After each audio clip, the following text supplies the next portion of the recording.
Hello everyone. In April 2018, PM Modi and President Xi Jinping met for an informal summit at Wuhan. No speeches, no official deals, just pure direct talks. What actually did they discuss is first they agreed to avoid another Doklam standoff by guiding the armies to talk more and more and handle the border issues peacefully. And they decided to improve military to military communications, even using hotlines if needed. And they promised to balance it trade better between India and China, and later to import Indian rice, sugar, and farmer products. China has agreed to that.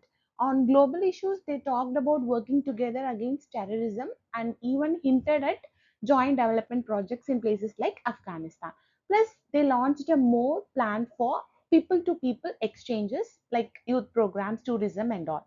So, this friendly vibes was later called Wuhan Spirit, all about trust, dialogue, and managing differences. Hit the subscribe button for more and more real stories. Thank you.